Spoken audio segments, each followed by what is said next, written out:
know me, my name is Makini. I am the Adult Services Coordinator for the Down Syndrome Association of Greater St. Louis. Um, in that, I wear many different hats. One of those is coordinating the African American community group.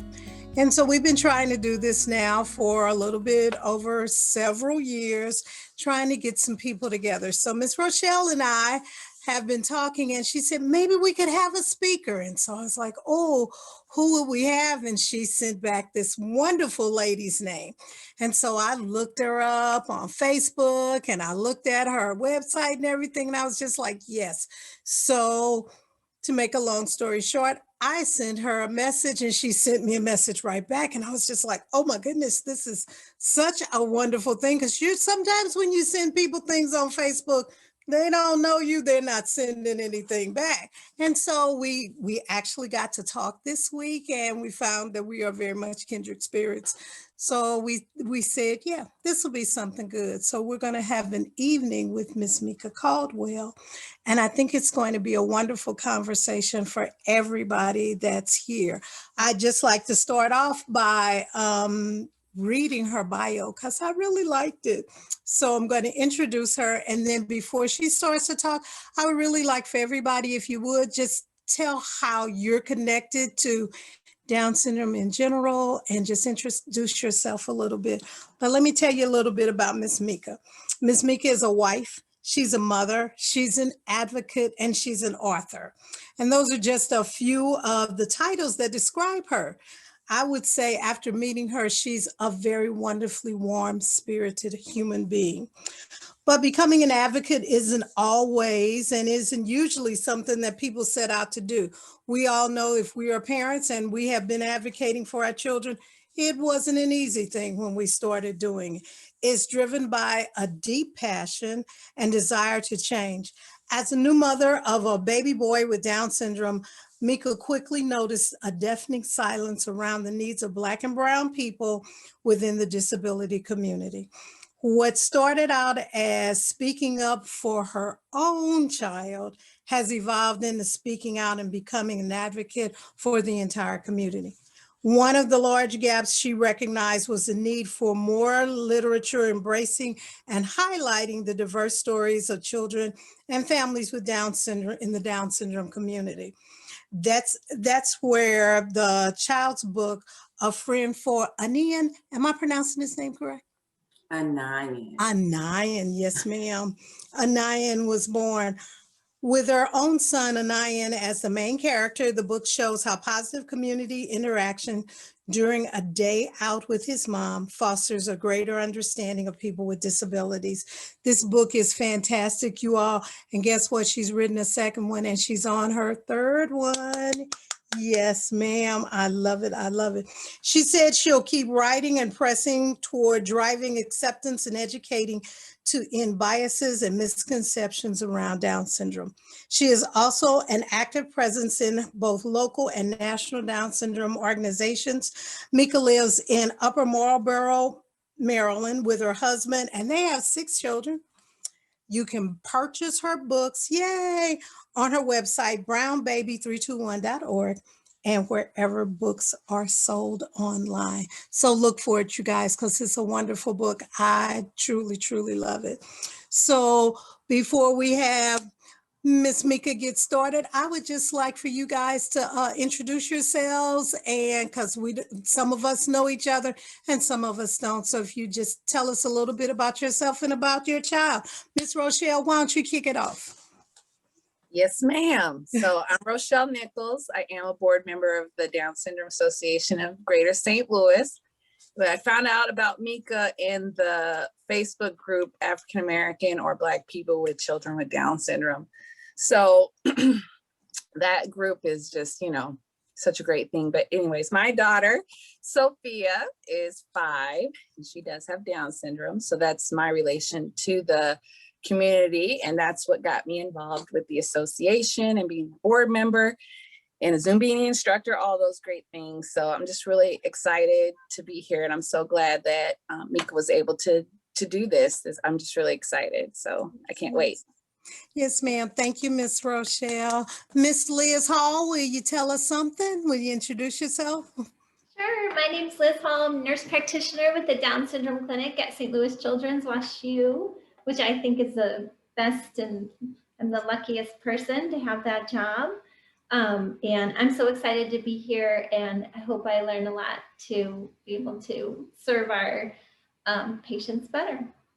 Thank you so Miss much. Liz. Thank you, thank you, thank you.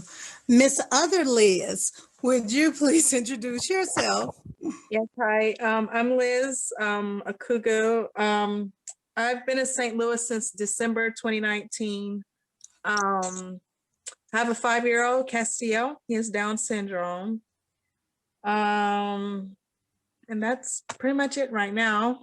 Wow, you got here in 2019 in December, and then you were literally out and about for like 3 months and then lockdown, huh?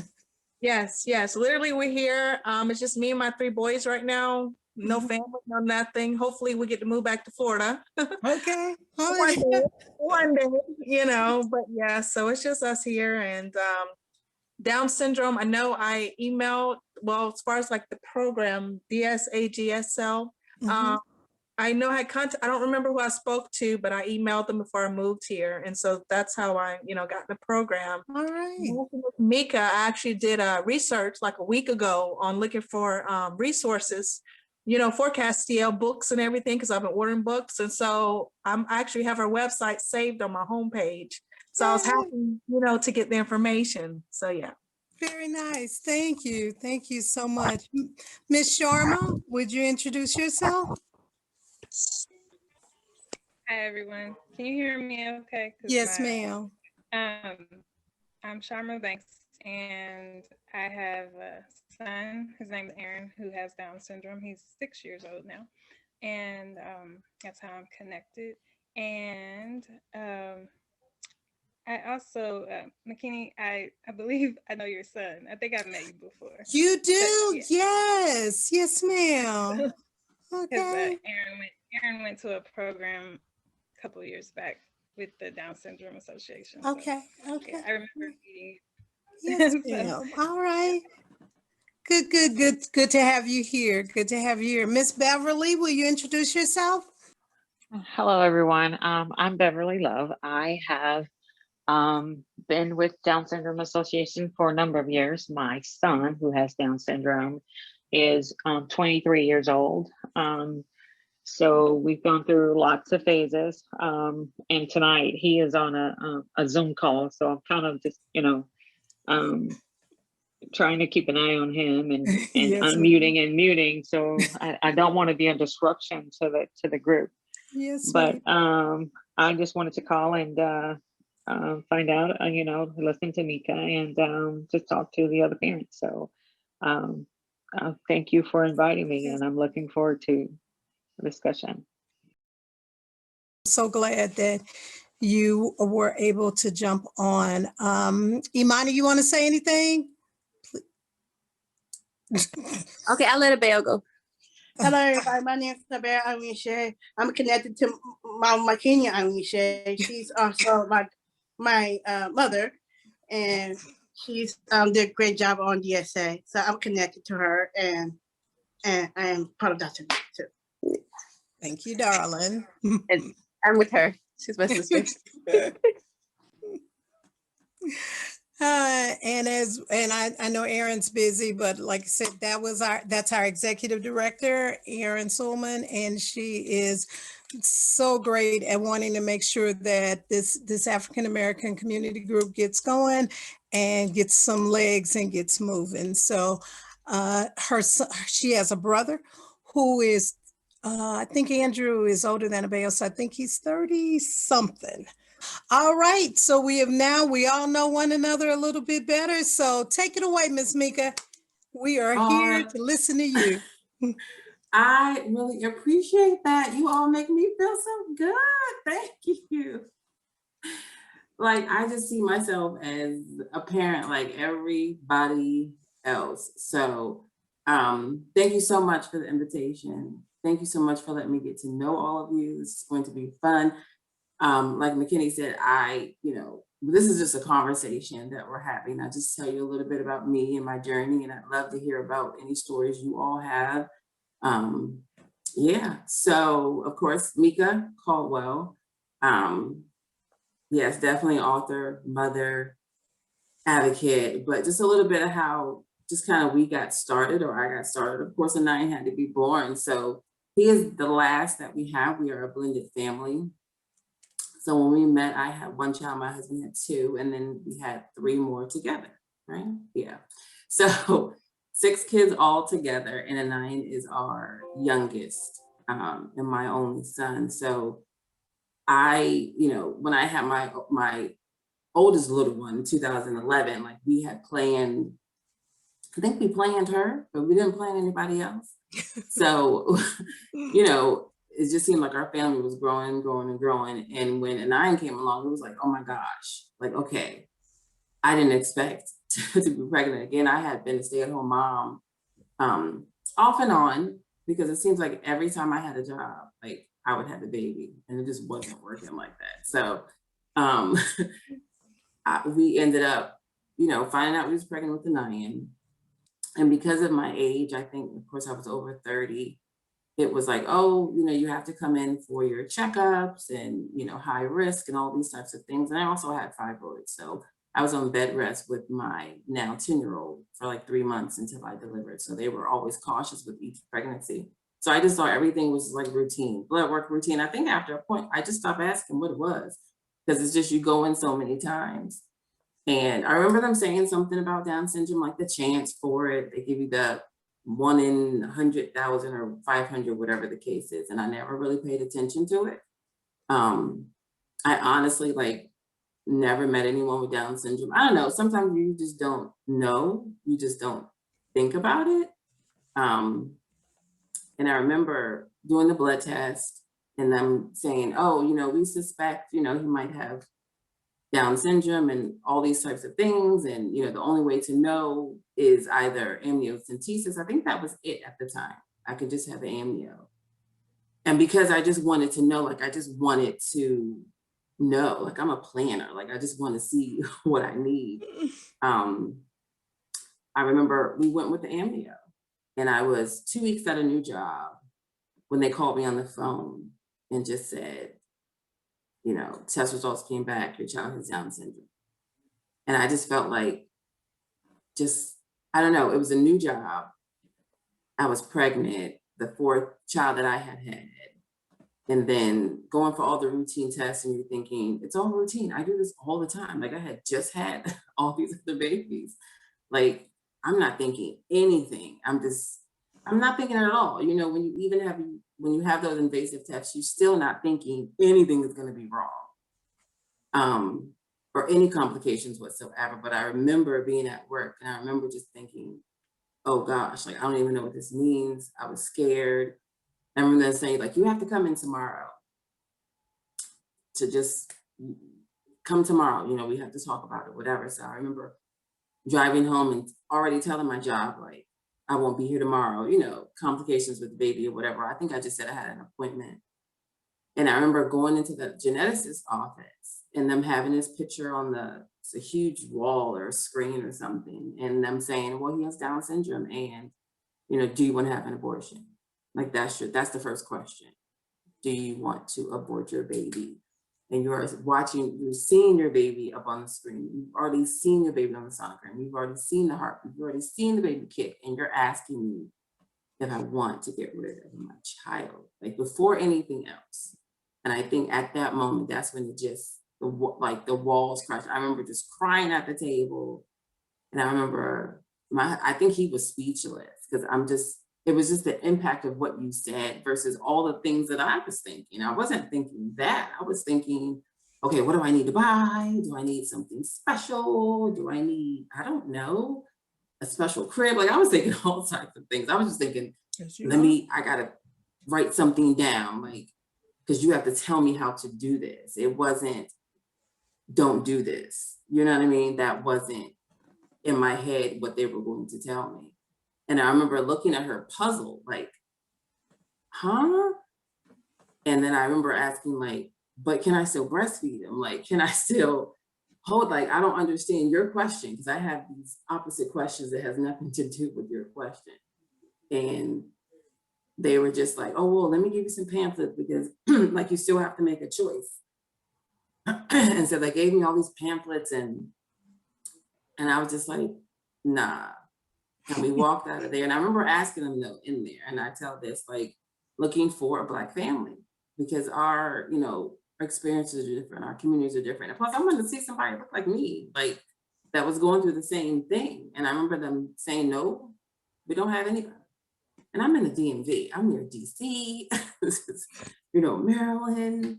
You don't have any Black families that have any children with Down syndrome anywhere? And they were just like, no. And I'm like, oh, come on, this is, can't be. Because I knew I had never seen a Black child with Down syndrome, but I'm thinking, I feel like might be the only one. Like, I knew somebody had seen. But I remember coming home and going on Google, you know, I think it was Facebook, of course, at the time, and I found the African-American Facebook group, Rochelle, the one that you said we're in. And I remember like, oh my gosh, so many Black people with children with Down syndrome. Like, it was a whole separate community feel. And then I'm like, okay, that's there. And I wanted to find people in my community. So I remember the first thing I did, I emailed my church. My church is a large church. And I figured, you know, they're really deep in the community. They do a lot for the community, and they're connected. So I figured, I mean, they might know something. That's my church. So I remember emailing the special needs ministry, because they had a special needs ministry. And the Reverend messaged me back. We had been going back and forth in email, and she was giving me resources and talking to me. And she was just like really just there. And then one day she just showed up at my house with food and gifts and, you know, prayer from the ministry, just out the blue. And I was like, okay, this is community. This is what it should be. This is what it should feel like. And then being able to go into like an IN school, and I would like try to look for other parents that look like me, with children with any particular disability, because I wanted to connect on that level in the community. And then of course, if there was any child with Down syndrome, yes. And then eventually I found PODS. This is the Prince George's County, which the counties I'm in. They had their own group. So I joined that group. But then I also joined a bunch of other groups, because it was like, we have so many groups and they do various things and none of them are connected. Like, how we have all these groups for one cause and they don't really talk to each other. So I would go to a different county for different things. And then I noticed, of course, going in all these places, like a lot of the times I was the only Black person in the room. And it was just like, wait a second. I mean, like, what's going on? Are we not hearing the information? Because I think I would talk to maybe a few parents or even like his therapists and things like that. Like, they would come to me like, Meeka, you always have the resources. I'm like, I'm just Googling. Like, I'm just researching the internet. I'm not doing anything you can't do. I'm just trying to find. And just the visibility of just no Black faces in the room at most of these places, where I'm learning like things about education for an IN, healthcare, or it could just be a group gathering. I love to network. And I was just like, this is like, what's going on? And then you already know there's little cliques and things like that at times. So you want to make sure you're comfortable in your environment. So you seek out people that look like you. And you seek out people that, you know, look friendly to talk to and, you know, to go up to. But I would make it my mission, like, to just go, and I felt like I was getting the good information and bringing it back and see how we could use it, or getting the good resources and, you know, figuring all that out. But just the lack in those faces that look like me, I just kept looking elsewhere. And I'm noticing, like, on the pamphlets that I was given, there was no Black faces. You know, when he turned 2, he went to school. And a lot of the times on World Down Syndrome Day or during that month, you went to school to be involved. So you try to do things and volunteer to read or have the kids wear their socks and all those types of things. And again, I couldn't find anything with Black children. And I'm like, but no, because, you know, of course, I'm entering like a community in a world I haven't been a part of. So I'm thinking, maybe I just don't know. Maybe I just don't know where to find it or something. But I couldn't find anything. And then I had set out a while ago, like, yeah, I want to write a book. But in my mind, I'm thinking, yeah, I don't know how I'm going to do it, but that's one of the goals. So when I finally decided that I had time, especially with everything else going on, to sit down and write the book, I was asking people like, do you have a publisher? Do you have an illustrator? I didn't, no clue how to get started. I don't know what went first. And I had a good friend who hooked me up with her publisher who, they didn't publish children's books. They just published different books, like self-help books or, different types of living books and things like that. And they just wanted to help me. They just like, we just want to help you get this off because it's wonderful. And even when I tell people, like when I was trying to give the idea to like different people I wanted to work with, when I would say the reason was because I couldn't find any Black children, any literature, any books about Down syndrome, they would think and be like, you're right. You're right. Like I've never seen it. That's how everyone would react when I would say, about TV, anything. They'd be like, oh my gosh, if you think about it, there is none. And it's just like I don't know, have just been seeing the same things for so long and just sitting in the back. And that's where we miss some of the stuff that's available. And so when I did, someone was able to help me with that. They helped me with the illustrator. They helped me with the editor and helped me learn how to kind of self-publish my book. And the first book, it was like, oh my gosh, I actually wrote this. Like, seeing it in print and realizing we did it. And I did it just for him. You know what I mean? Like I did like, you're gonna have a book. And somehow this book is gonna look like you. And I didn't, me and my husband said, like, if nothing happens, he has a book. Like, I'm not looking to, I don't know. I don't know what the next step was. I just wanted to write the book. And after that, people were like, you know what? We really needed this. We didn't even know we needed it, but yeah. And so my goal is to really try to get it out to like schools and libraries and hospitals and therapy offices and all those types of things, because all of our children go to all of those places and they all deserve to see somebody on the book that looks like them when they pick it up, to understand, like, even as the child gets older, you know what I mean? If they realize, or they're having that conversation about Down syndrome itself, you can still see yourself in the book. You can still have something that goes, a story was written about somebody like me, instead of it being like such an anomaly to find. And when I meet other parents, I'm like, I want everybody to be able to write a book, not just me. We all have different stories to tell. And I would love to see all those stories.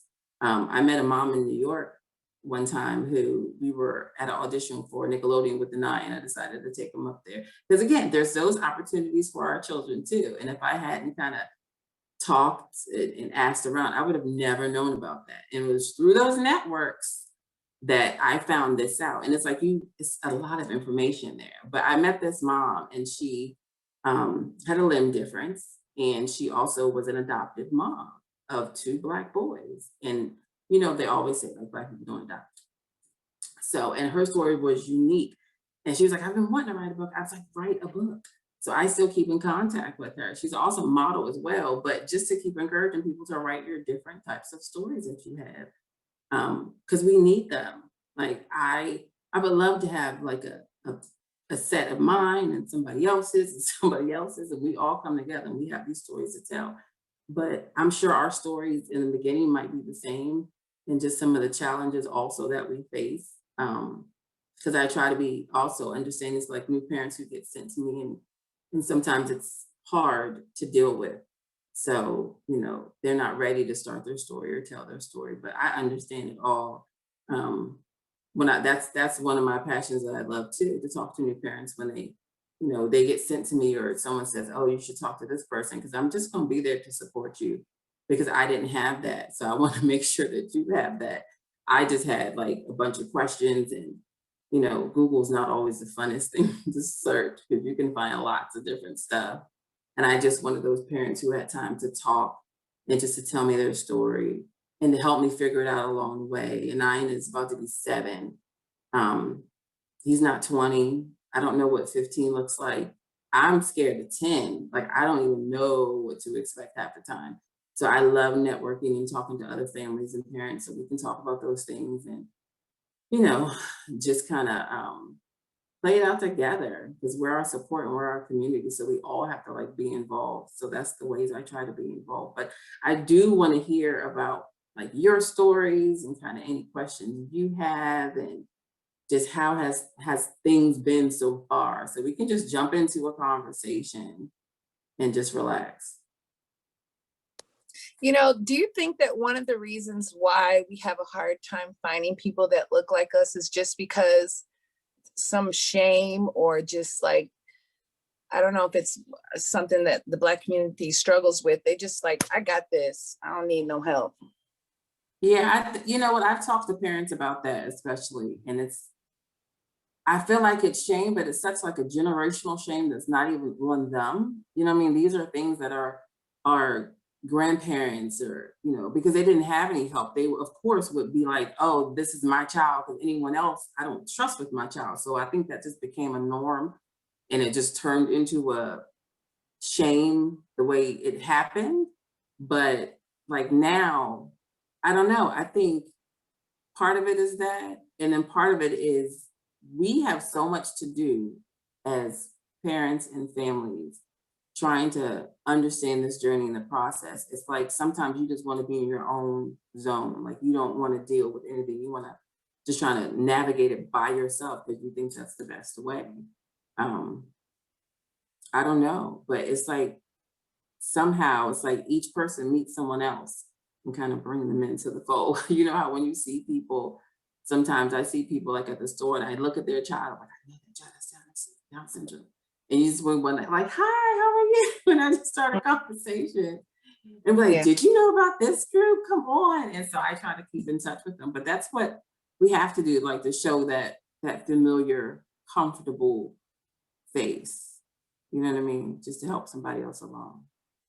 Yeah, I definitely can relate to that, because I know at the beginning of my journey, I don't know if it was just the way the news was broke to me, but I just was kind of like not trusting any medical. Yeah.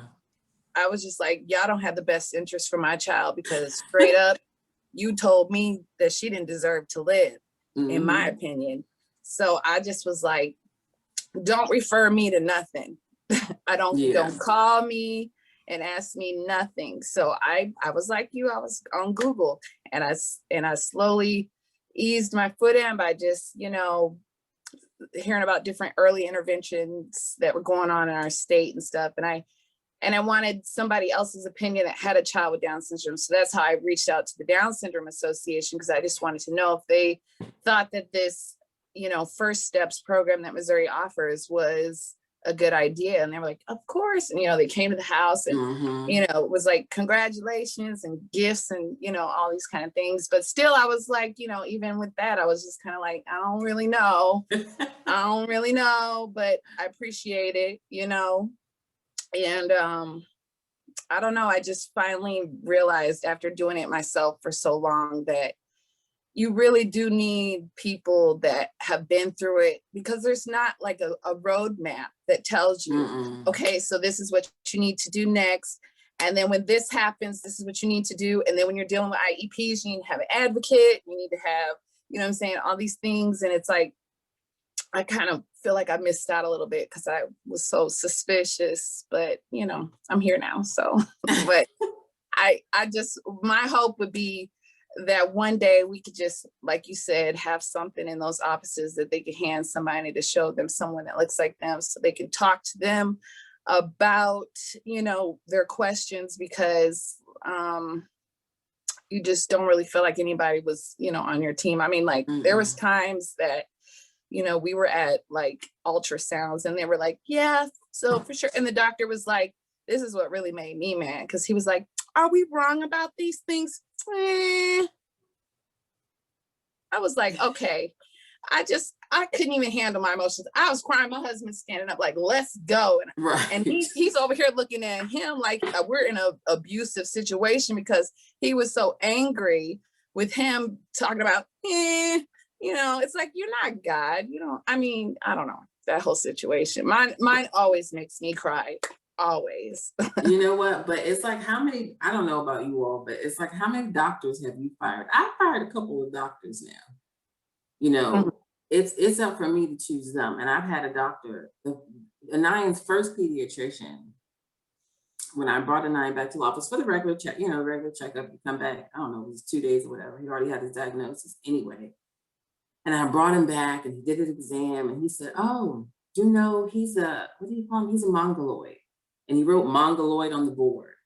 And then he said, because I don't see, and maybe he's a chimera, because I don't see him having all the features, blah, blah, blah. So I was just like, huh? And he was like, so he'll never go to school, you know, he'll never go to college.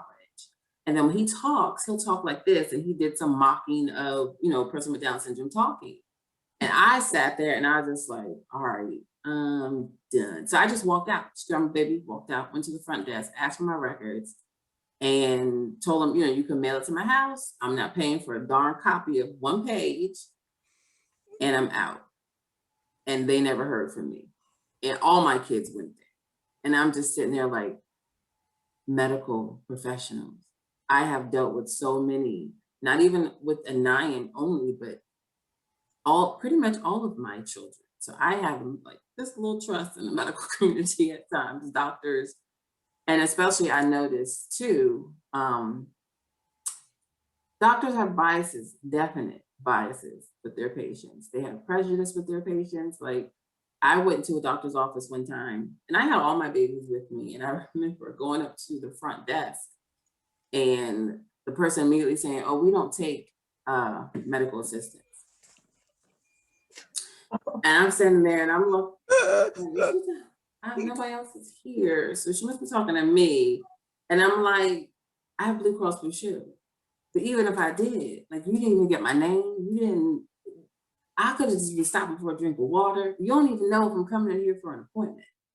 Oh, that's the first thing you said to me. So it's just, like you just want to scream at times. And then when it comes to your baby with Down syndrome and you like, look, I know I have to be extra on point. So y'all cannot mess up. Like you get one chance to do anything with my child and it's over.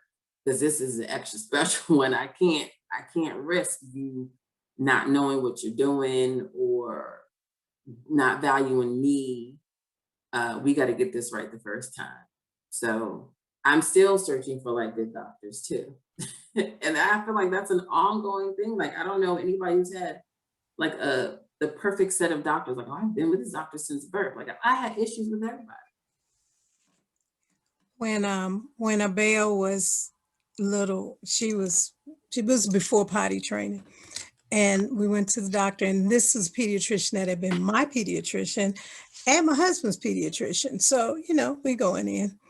And she said, well, you know, she'll never go to the bathroom. And Abel was 8 pounds, 15 ounces. So she was a nice sized child. So I'm thinking, what are you saying? Like, does not the plumbing work? You know, I'm like you. I had the question, does her plumbing work? Is there something physically incorrect that is going to keep her from going to the bathroom? And she couldn't give me the answer. I was just like, why wouldn't she go to the bathroom? And I mean, I'm scratching my head and looking like, you know, and when I found out that there was nothing wrong, I was like, oh yeah, she's going to the bathroom. I can't carry this kid around all the rest of her life with playing pull-ups, whatever it is. But it is that kind of crassness that I think in many instances we see. And some of us are like you. And then we have some folks that'll just say, oh, okay, well, whatever you say. And they'll grab their babies and they'll take them home. And then you won't hear from them anymore. Because if you feel a deep hurt, then the word trust is apropos, because it's just like, well, nope, that's the way you feel about it. Then I'll just keep her at home for you, or keep him at home. It's very, very interesting. I do have Liz had sent in a question beforehand. Liz said, speaking of healthcare, she said, what has been the best thing that a healthcare worker has done or said to you or your family? Was that correct, Liz? Yeah, I want to hear the positives so I can reproduce them. Oh, of course. Yeah, we've had some good healthcare workers. I know when I went back to my OBGYN after getting the diagnosis, and I think she was called to, I guess, let her know the diagnosis as well. And I went back into her office and she was like, so, because I know she know the question they asked me. And I was like, oh no, this is our baby. And I remember she giving me like a huge hug. Like she was like, all right, like let's rock, we got this. And I've had some who I love, actually, a nine geneticist, Dr. Rosenbaum. He's pretty much known in the DMV and Children's Hospital, because that's some support right there. Like I don't want him to ever retire, ever. But it's probably coming soon. It's one of those things I think we all dread. But honestly, like I remember when Anayan he had the floppy esophagus. I can't remember what it's called. So his, like, he would breathe really loud and it would just sound all yucky. And I remember I was taking him in for an appointment, and DC, sometimes you get twisted around, and I got there late, and Dr. Rosenbaum said, okay, I can't see you because you got here late, so you can see my my colleague. And then he gave me all his information. Well, I was still dealing with, you know, Anayan's reflux or something was going on. I remember emailing him and just saying, hey, I need to get back in an appointment and ask about the reflux or whatever. And he ended up calling me like an hour later. Remember, he had never seen Anayan. He just knew I came into the office, I saw his colleague, and he talked to me like for over an hour. And actually he was helping me with prescriptions and all this before he saw Anayan, like when we can get in like a couple months later. And so I was like, okay, we're keeping him. Like, I love good doctors that follow up, that really care and really try to help you out and say they don't know when they don't know, maybe refer you to somewhere else. But yeah, and that's why I feel like he's one of the best, and I don't want him to retire. But you know, you have those doctors who kind of pity you, then you have those doctors that root for you. Like, this is just another baby like everybody else. So we just kind of go through this like everybody else. What comes up, we'll handle it when it comes up. And that's it. So there's some good stuff in it all. Yeah, I would say from my experience, I don't know if I necessarily have a great story about a doctor, but I know all the nurses that I had in the PICU were just amazing and, you know, very, very, just, I don't know, I just felt a lot of support there. And obviously the Down syndrome clinics, you know, something that I had great experience with as well, because I was a little suspicious, you know, going in there. It was the geneticist that really turned it up for me. So I'm like, I don't want to do nothing to do with geneticists, because all they're going to talk about is, you know, these things that they think are facts about my child that hasn't even gotten to that point yet. So but there's been a lot of great supports that maybe weren't doctors, maybe they were like therapists or nurses. Mm-hmm. So that's I don't really have like a specific situation where they said something to me other than just like you said, maybe more or less treating my child just like any other regular child, really focusing on the things that we haven't even encountered yet. So I think that's the main thing that I would wish that they had done is instead of trying to, I don't know, in a word, it seemed like they're just trying to, like, for liability purposes, I have to tell you this, right? So you can come back and sue me because you did want to have an abortion and I didn't tell you all these terrible things that you may or may not have to deal with.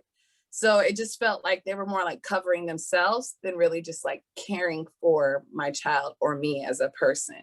So that's you just really have to care about your patients and not about, you know, protecting your license or whatever. So that's how I took it. I mean, that's true. I would hope. I mean, like I said, I constantly look for different doctors. Sometimes, you know, if one doesn't work out and I feel like we don't have that rapport. And a lot of times when I go in for doctors and I ask them questions like, do you know, have the Down syndrome, you know, the growth chart? Do you go by that? Do you have, you know, the milestones, or, you know, just how do you work in general? And sometimes doctors don't want to answer all those questions. They just want to be like, well, you know, you made an appointment with me and that's it. But no, I could ask you questions still. I get to see if I'm supposed to be here with you just to check. So, and how's everybody doing with school? Because we're all school 8-5. I heard 5-5. 6, right? Girl, it's been a disaster with this virtual school. Just a disaster. But my daughter has adapted. So, you know, I'm proud of her, but I've had to fight so many times. But I know this is just the beginning. We haven't even got to kindergarten yet.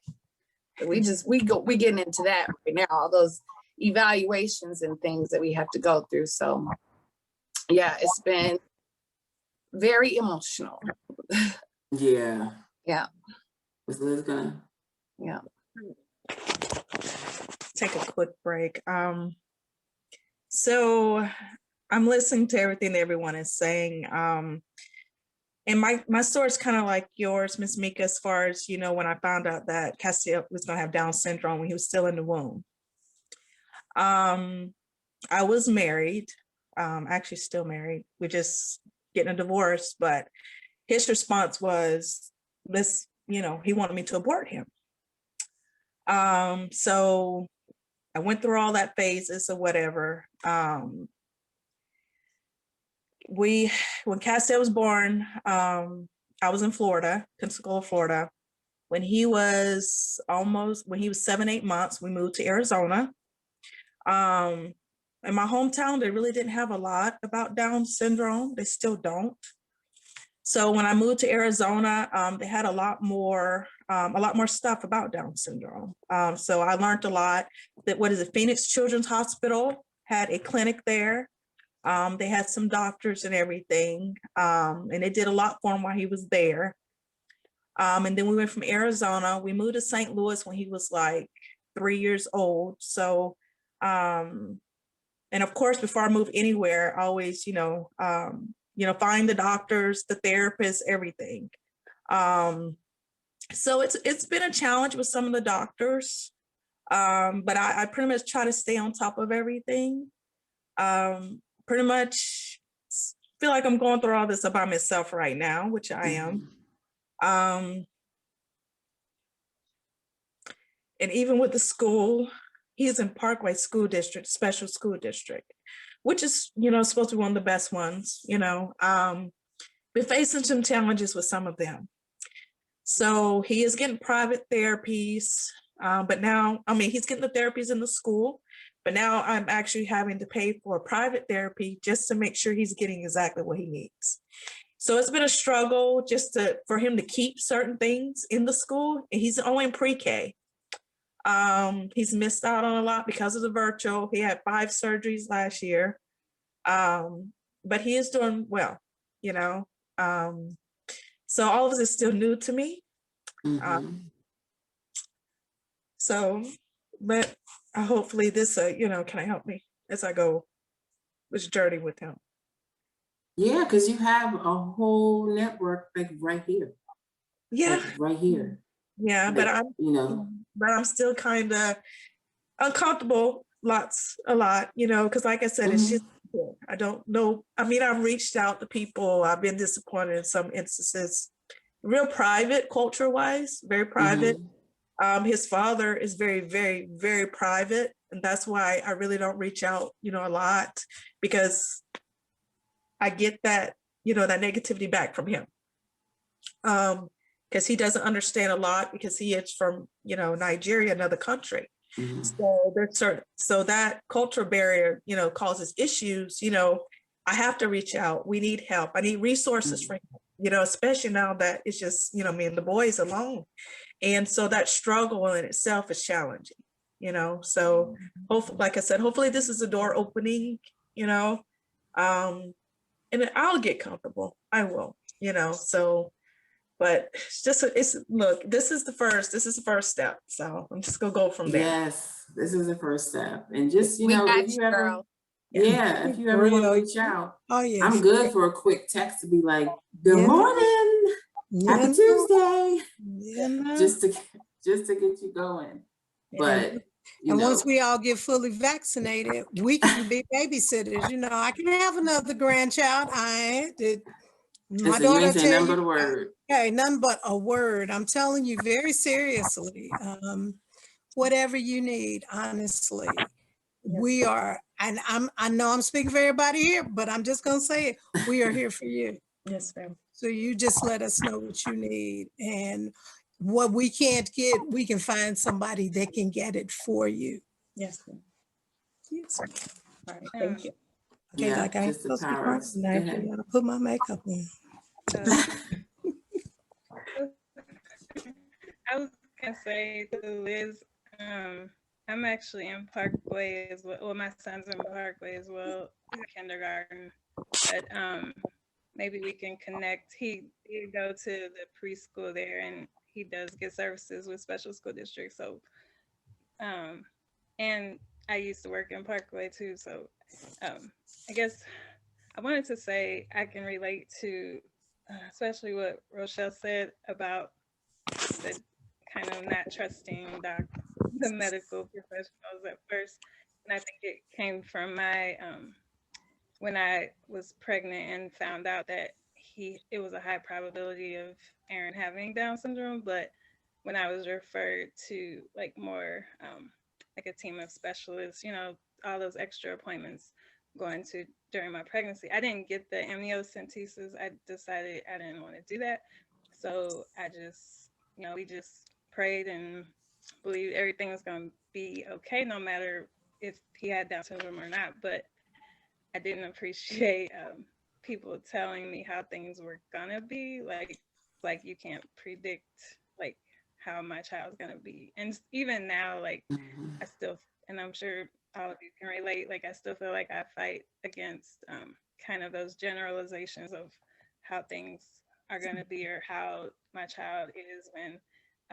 No matter, just like with anything else, like all of our kids, we have in common, we have a child with Down syndrome, but I'm sure they all have different personalities, they all have different strengths and things they're working on. So like I feel like that's what I fight with.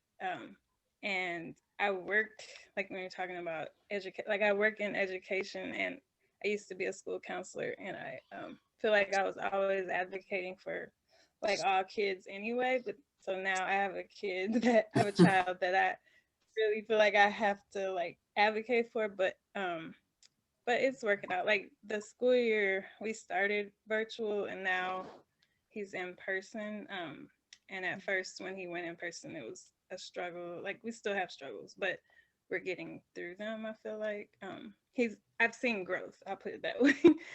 But it's still, you know, he has his hard days, but I feel like people are looking out for him. So, but I appreciate getting invited to this call, because I also I'm kind of a private person, and I hadn't really like connected with people like in real life. Like I think I'm on a couple of Facebook groups, but I don't really interact, you know.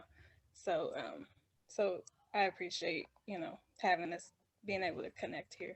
So That's the whole reason of us doing this, you know, because, you know, we just, you know, Google can only take you so far. Right. Sometimes word of mouth.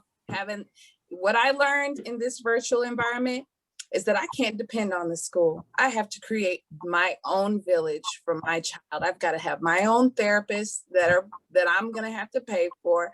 I have to have, you know, just anybody that is willing and wanting to help my daughter progress. Those teachers that you see that are just giving it their all, you know, not the higher ups in school that aren't teaching your child, that don't even know your child, because those are the ones that I had problems with, because they just making program changes and ain't even thinking about the individual, you know. So it's like, I mean, I just want, my hope is just to help.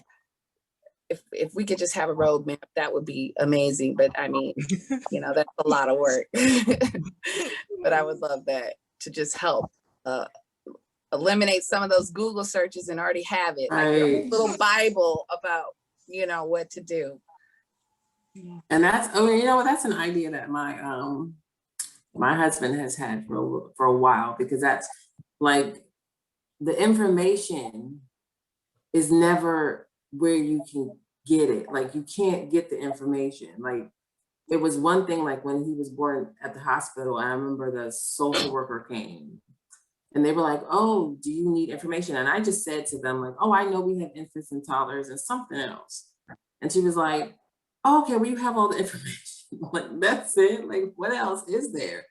And I knew there was a lot of stuff, but it's like, why do we have to dig so hard just for information possibly about the schools? Like even the IEP meeting, as stressful as they are, there's still information withheld from the meetings. Like they don't tell you all of the information. And I'm just like, that's the irritating part. But he wanted to start somewhere where it was like milestones of information. So, you know, you would say, oh, your child just born up until 6 months. These are the things that you need to know. 6 months to 1, these are the things. And just that roadmap to give you education-wise, medical, and resource-wise. And that's like a huge undertaking because the information is out there, but it's not easy to get to. Yeah, I know that our association, I think they gave it to me with the welcome package, but it was just like, you need to take this to your doctor and give it to them so that they're looking for this at age 1, testing for thyroid levels, you know, that they're, you know, that you get these kind of blood tests and things done at this age, or, you know, and following up on those kind of things.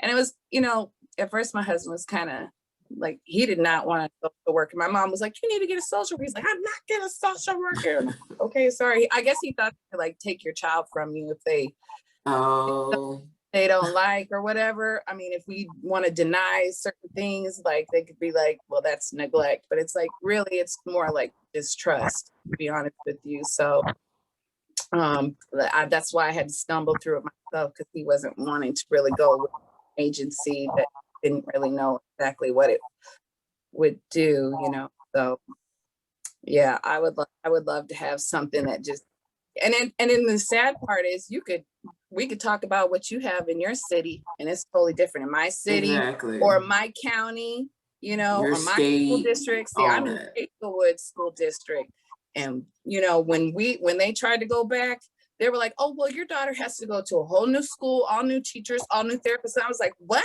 For 9 weeks? She's got to have all new teachers, all new therapists. So in order to keep her with the same teachers, I had to stay virtual.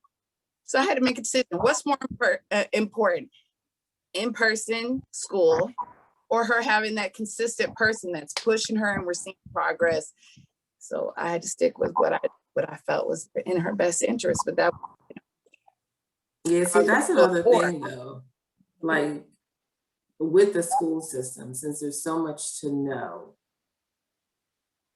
I question everything that happens. You know what I mean? Like that's a whole virtual thing.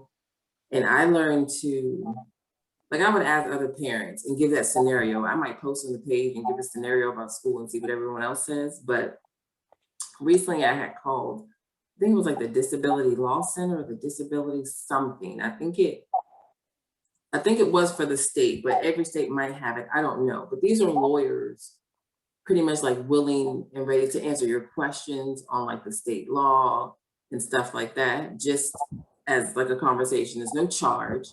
And then if you have an issue or something that you are dealing with at the school and you kind of want them to be a part of it, they can do that for you. And I only learned this through like another mom who said something. You know, you're on so many pages and getting so much information. And I remember finding them and thinking, like, this is a great resource. Because I can ask these questions that I can't necessarily ask of the teachers because you feel like they're biased, you know, all that. I can ask the lawyer who has, you know, is a lawyer who's going to tell you the right thing or what they are allowed to do. And they even offer to like sit in on like IEP meetings if I need it. But I'm sure since they don't get paid, like it's a large caseload, but if they feel like they can help you, they help you. And this was just a question I had about his virtual school and like how they were accommodating his work, because I needed them to like print his work off because he wasn't going on his laptop and clicking the mouse and trying to put stuff. And I was like, so y'all thought that he was going to sit here and he was going to get this mouse? And okay, I don't know how my kids, my 9 and my 10, they don't even know how to type. So we doing this all this virtual old school, and these kids like, Microsoft what? And so you want him to sit there and navigate like Google Classroom?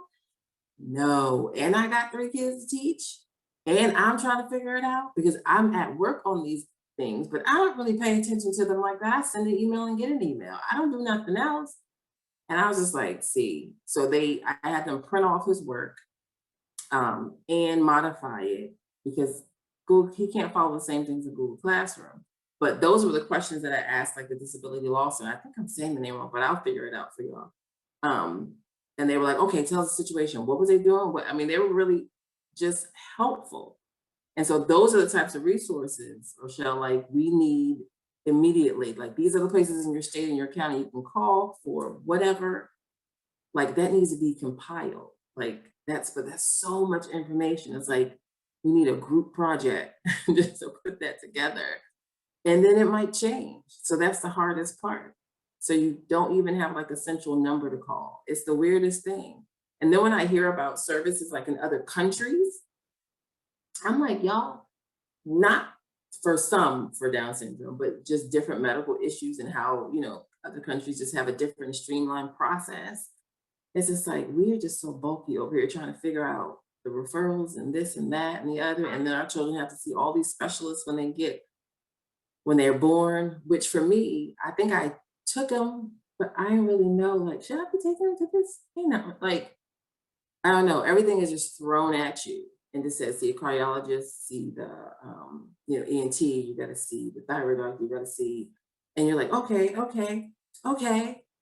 And then I think after a year or two, you get like, I don't need to see all those people. I don't need to do all this stuff. And I think, yeah. So because we don't have the information, like no one tells us how to do this. We're just kind of trying to figure it out. I don't know. That's the hardest part for me. Yeah, for sure. I want to throw out there the organization I've been working with that's an advocate. It's just parents of children with special needs that work for this organization to help you advocate for your child, whether they sit in with you for an IEP. And the way I found out about it was because of this virtual school. I know I didn't have attorneys, but I was looking for somebody to tell me, can they do this? I know I can't do this to my baby. So it's called FACT. It's in St. Charles, but it's definitely something you want to get in contact with.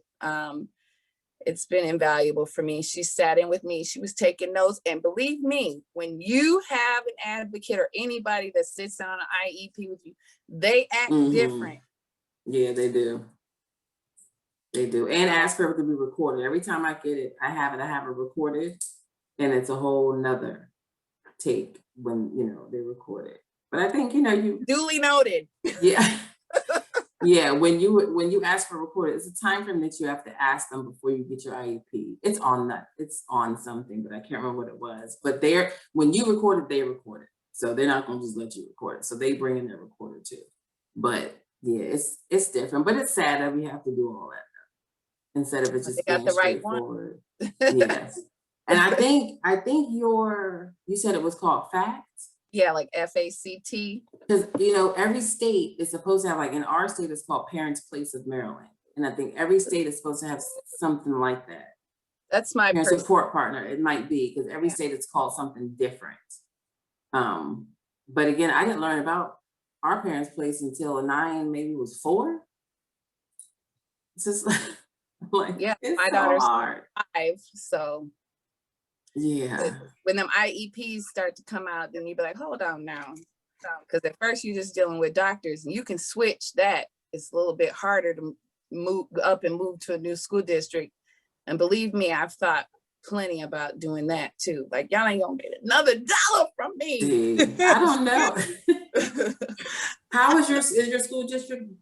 How would you rate it? Like, how would you say it is?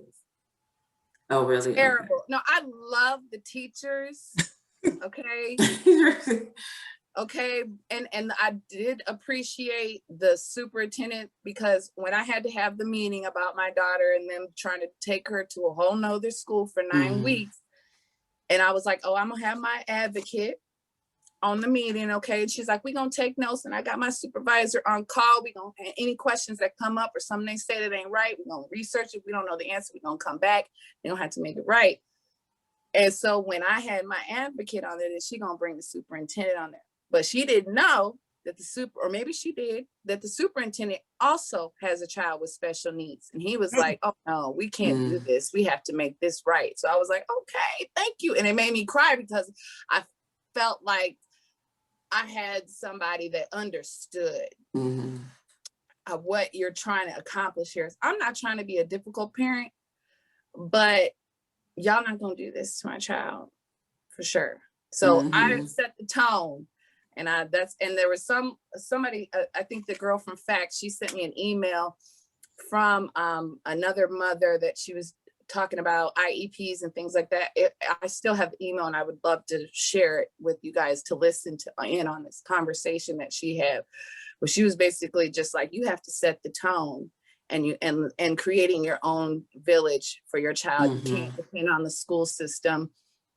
And, you really got to have your own therapist and things like that, because,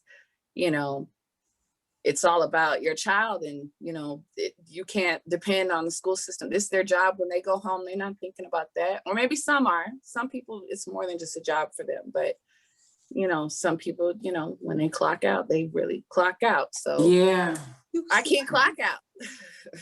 Ain't clock now. I and put you be wanting to take them. Go ahead. No, I was just going to say, I put the website Fact in the chat if anybody wants it. Yes, I want to see if that's the affiliate to ours. Okay. Yes, I got to use them more. But like Anayans, for his kindergarten teacher, first of all, he went to a preschool that was like an integrated preschool. They had children with disabilities and some without. It used to be a school with all children with disabilities. And then they did a different model. So everyone could just have school together. So the teachers there, he had like 4 teachers to a classroom. So they had special educators and they had, it was easier to have him in that particular school, but it only went up to pre-K. So of course he had to go to kindergarten. They didn't have kindergarten. So he went to kindergarten at his neighborhood school. But I went in ready to fight because I just felt like this is not going to be easy. Like I just remember thinking, yeah, I just have a feeling. I had went in like the summer before because my kids were moving to that school, and I just wanted to talk to the principal because you always feel like you have these kids that just need something extra special, so you want to talk to the principal. So I just kind of wanted to introduce myself and just kind of ask about the school and ask about the teachers and see how things would be. And we had a conversation, and she was very, very helpful. And then I went in to do something for one of my daughters, she was born with a cleft palate, a submucosal cleft palate in her mouth. And so she had speech therapy. And I was trying to get her speech therapy at the new school. And I remember telling the speech therapist, yep, so in a year, my other son, Anaya, is going to be here. He's, ready for kindergarten. He has Down syndrome. So are you the only speech therapist here? And I remember her looking at me and going, oh, he can't go to this school. I was like, yes, he can. Yeah, it's the neighborhood school. Why can't he go to school? And she was like, well, she said something about speech therapy and then said something about him, the fact that he's not talking, that he would have to go to a different school. And I was like, nah, I'm gonna just enroll him. We're gonna see what happens. Because I don't know what you think I'm gonna do. Yeah, so let's just enroll him. Let's see. And I remember I called the school, though. I was telling the principal a year before he got there, he's coming.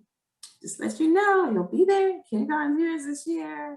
Hey, remember me? Like I was just letting her, like, I'm telling you now, like I'm giving you extra time to get yourself together, like giving it to you. And we had a meeting ahead of time, like a meeting with the principal, the vice principal, the nurse, blah, blah, all these people. And I'll give it to them. They've made a lot of progress, but it was more fear because they just didn't know what to do. And the focus was so much on what he couldn't do that they would have to help him do, that the focus was off of the fact that you're supposed to help him get to where he has to go as a teacher. This is what you're supposed to help him do. Let's not talk about what he can't do or what your perception is of what he can't do. And they were more afraid, like I don't think he was fully potty trained at that time. I think we were still working on it. And so he needed help in the restroom. So that was on the IEP. He needs restroom help. I'm gonna say what you need to do, how many times you need to prompt him, all that type of thing. And they were just like, I don't think we can help him in the bathroom. But I'm sitting at this IEP, like, these people just don't know. Like, they really don't know. I'm sitting there like, they can't really, they just told me they can't help him in the bathroom. Like, no, it's on the IEP, you have to help him in the bathroom. Like I felt like this can't be happening because I know, like you're supposed to follow stuff in the IEP. And they was like, oh, well, you know what, most elementary schools, you can't go into the bathroom with the children, you do have to stand outside. I was like, but this is IEP for him, just for him. So they would have to help him. But I was like, listen, he doesn't go to the bathroom the whole day. Like during the day, he might go like 3 times. So we're not really worried about the bathroom, right? And that was like a huge thing, just like, oh no, and then what will he do? And there was so many instances where they would come, I would get the papers back and the 9 was under the table today. I was like, all right, what do you do? And it would never be information like before he was under the table or after he was under, did you get him out? Like, how did it work? And it was always something bad. 9 was under the table and 9 didn't listen. 9 didn't do that. And so I finally wrote, can you tell me what he did do? Can you tell me if he learned the A, B, or the C or something? Like give me some type of other progress. And I had to write that into the IEP that I want progress reports. But that teacher just didn't. She just didn't. Like she told me I've never taught a child with Down syndrome. I'm like, he's a child. Let's see what he needs. Let's see how you can adapt to him. And I try to offer her books and stuff like that. But we work through it. That's what you do. You keep helping the teacher, help him, help the aide. He has a one-on-one aide. Help him. It's all about, I try to just still do like the teamwork. Like we can't be at odds. We have to figure out what's best for a 9 at all times. It's not about, me. It's not about you. It's strictly about a 9. So as we work through those problems, we're just going to come closer to what he needs. Like it's not, because I used to go in there just like, I know it's going to be a fight. Now I go in there like, come on team, like we a team, we got to work this out. Like I'm going to figure it out. And if I can't go to you, figure it out, I'm going to find someone else, but we're all going to know what I'm doing as I'm trying to help you, help him. Like, and so it's worked out because we worked through a lot of stuff. And this is the same team that he's been with now in 1st grade. And they kind of know who we are. And they know that if there's anything amiss, I'm just going to go to the top. So, so I stopped saying special needs class, or it's just a typical classroom. It's a regular kid. It's a regular classroom. Okay. I'm concerned because they suggested my daughter be in a special needs classroom, and I'm just like, I don't know where I saw this, but I feel like it said if you get your child in special needs class, it's hard to get them out. And I don't really know how true that statement is, because my goal was always for inclusion, but they made it seem like that's not the best option for her because of all the extra assistance that she needs. And in order for her to really thrive, she really needs that extra, attention. She need, instead of them coming in and taking her out of the class when all the kids are playing in the gym, what I'm saying? Because she qualifies for extra help in like PE class, you know what I'm saying? And then, I don't know, is that something they can offer in a typical classroom? Okay. It is. And let me tell you, I've heard that too, like the special education. I chose to try to see what would happen. I'm all for wherever a 9 does best. So if he does best in this environment, that's great. If he does best in a different environment, it's just all about where he does best. So I think they fought me a little bit with the school. There's a lot of schools here. This is his neighborhood school. This is a school that his sisters go to. And so he has a right to go to his local school. He has a right to free public education at his local school. And I felt like, like I said, I kind of felt like I was going to go in there with a fight. But after a while, like he can do gym. He has, adaptive PE. I'm not really adaptive PE. Yeah. You don't have to have him pull anyone pulled out for a class, you can always have them pushed in. They can do the work in the class. A 9 works best when he's just focused. He's distracted very easily. So I would rather them have time for him to focus, but they're doing everything that his IEP says to do. So his education is crafted for him, like all of our babies. So, and they can have that education in a place that's for them. So that education, you can take that education that they're supposed to have and put it in the homeschool. You know what I mean? That's what it is. The services come to the child. The child does not go to the services. So if you wanted your child, you know, you make a decision and say, I want them to go to my neighborhood school. I mean, it is the neighborhood school. It's just not a typical classroom. Right. So it's supposed to be the least restrictive environment. And I don't know your daughter's needs, but you could advocate for her to start in the, you know, regular class. Like my son, he's in his regular class, but he does get pulled out for certain things like speech therapy, you know, speech and language. He gets some academic stuff that he gets pulled out for, but the majority of the time he's in his regular class and he has adult support throughout the day. So it can be done that way. Like I said, I mean, I don't know what reasons they're giving you, but it needs to It's probably just easier for them. Oh yeah. But Michelle, they, yeah, go ahead. I don't know if you have heard of the inclusion specialist. I actually learned of her through Christy Klaus for another patient who was having difficulty with her son being included. So she's called an inclusion specialist, and I have her contact information. I know she helped this other family. I would love it because my IEP is like coming up in a month. Yeah. Okay. In 1 month.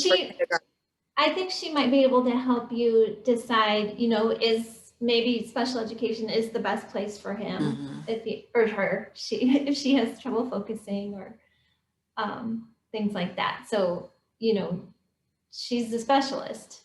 I will send you her contact info. Thank you so much. I appreciate that. The information, I love it. See. And see, these are the things you wouldn't find trying to just go on Google. I wouldn't even think Google inclusion specialist. Right. You'd be like, can they legally? I put questions in there too. I put whole sentences in Google. Like, I don't know how to best. I'm just going, I would put that whole, can they legally keep my child out of this school, put the state and everything, because it comes with some answer. But yeah, school is a tough one. And I'm still, I love talking to parents with older children. Just because I just don't know. I don't know what I don't know yet. So like, I mean, I would love to hear Makini. What about your daughter? Did she stay in special ed classes her whole school, or was she inclusion? So we are just a whole different animal because my husband and I started a school well before Abel was born. So Abel never had to go through those kinds of things. Because see, y'all don't get it. I'd have been in jail. I already know that there would have been a place for me and you all would have seen me. Oh, this is what you don't do, because I'd have just gone to jail. The first time someone, because I was going to go to jail anyway. Even in the things that she did get, there's some things, there were things that she could get, even though she didn't go to public school, she went to independent school, there were still things that she qualified for. But we did her IEP. She, you know, I had to sit in with, you know, although I was principal, I was just like, you know, I sat in and that's my baby stuff, you know, and it was easier that way. I don't know, but all 4 of our children went through the school. And so it would have been kind of funny if she had been put somewhere else at that point in time.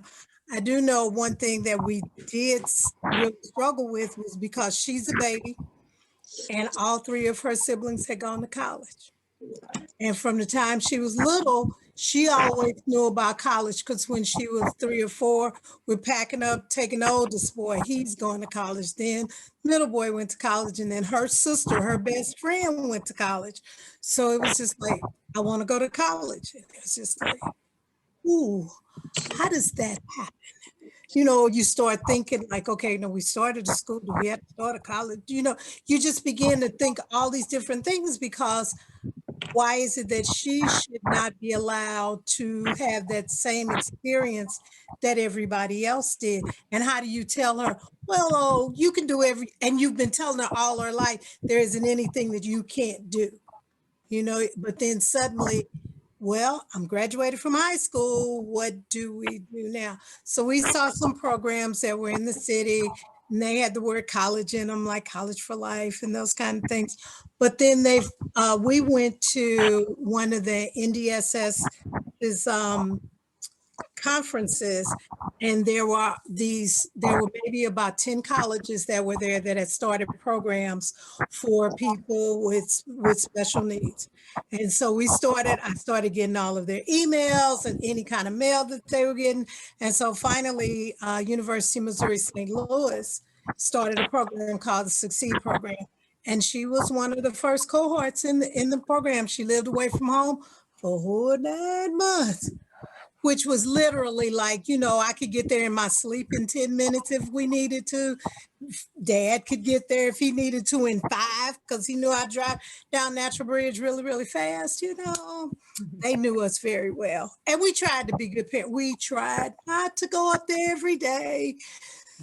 So maybe once a week, you know. And then finally she would say, like, you don't have to come every week. Then I cried. So, you know, but she went through the program. The whole problem with these programs is that they are not degree seeking programs. So therefore you get no financial aid. So, oh no, no financial aid. And see, they tell you that they're going to do this, but then if you're one of the first ones in, they're going to do usually doesn't get to maybe till the 4th or 5th generation down the road, you know. So it was a great experience for her. You know, she learned a lot of things. She learned how to stand on her own 2 feet. She learned how to be in when mama called at 11 o'clock because I want to know that you are back in the dorm. Come on now, you know, those kind of things. But there are a lot of things that we learned. We learned that she's pretty responsible, you know, and you hope that what you've taught your child, whatever they do past the age of 19, 20, 21, and that's for any child, is you hope that whatever you put in them, that it's still deep down in them, you know, so that they don't stray too far from the family doctrine, so to speak. But it's an interesting thing beyond age 17, 18, and 19, 20, you know. I look back on where you all are and listening to you all, and I'm thinking like, wow, yeah, I remember those times, you know, different things going on. But then you go to the forever, ever, ever when they're older, and now you got to figure out where they're going to live, what are they going to do, how they going to do it, and and you just, it's interesting. That's all I got to say, ladies, but enjoy the ride. But holler and scream as loud as you want to, because you need to do whatever it is you need to do for your child. And if it means legal, you do what's legal. If it means, you know, if it means pulling on somebody's heartstrings so that they'll do what you want to do, whatever it takes to do, because this is your child. And that's the thing that we can't feel so bad about. I think sometimes people try to make us feel like, oh, you know, I'm the educator or whatever, and I'm doing the best for your child. No, you're not. I'm doing because God gave me this child, you know, and my responsibility is make sure this child gets from birth to wherever it is down the road, and whatever I have to do, holler, kicking and screaming. That's what I'm going to do. Even at age 30, I'm still hollering, kicking and screaming, you know. So anyway, that's just me. I'm not ready for the older child yet. I'm not. And he's so tall, and I still rock him to sleep every night. Like I still do. Like I can't. Like when I say, okay, let's go to bed, he gets in my bed and then he snuggles up. He's asleep like within 10 minutes. Nice. But I can't, like, And my husband has been he'll pick him up and put him in his bed. But we've been doing that for almost 7 years, every night for 7 years. And we were laughing last night because the 9 is getting tall. It's like, my husband was like, I think I just want to stand him up now. Because you can't really hold them that, much, but I'm not looking forward to them when they that's my last one. Yeah, baby. My oldest is 23. She'll be 24 this year. So I'm just like, she still likes snuggles sometimes, but my other two, they got other things to do. No fun. Yeah, my baby's my only. She's my one and only. So yeah, you'll want them snuggles forever. I tell her all the time. I said, one day you're gonna be too big for my lap, but you always gonna be my baby. Yeah, you just want to keep them so small while and it's fun because now this is the age when they're going to start talking more, having more vocabulary, and it's so much fun just to see them make out whatever it is they're trying to say and whatever way they're trying to do it. But it's always so helpful and practical. They figure out a way to talk to you. They're going to tell you what they want, the snack, what they want to do. They're going to figure out a way to talk to you. And it's always so much fun because I feel like he's testing me. Mommy, okay, you ready? I'm about to say something to you. You gotta pay attention. I'm about to do a bunch of stuff. And I just have to pay attention. But when I get it, when he was little, he was frustrated. But now he's like a cheerleader because if I get it, he's like, good job, mommy, good job. And it feels so good because you're like, oh, you just wanted a sandwich? Okay. Because you hate not knowing what they're saying. I hate it. And I don't like to dismiss it. But sometimes I got to be like, I don't know. So let's maybe come back to this. And then, he'll remember though. But this is the good age, that some of our babies are, where you just see their eyes open bigger and bigger, and they get to know the world, and they get to figure all this stuff out and know the names for stuff. And 9 plays Roblox. He plays games like the girls. I have a Roblox character so I can play with him because sometimes they don't have time for their little brother. And so he wants me to play with him. And half the time, I don't know what I'm doing in these games, but he does. So he'll snatch my phone and be like, let me get you to the level that let me get you level 10 because you over here messing up.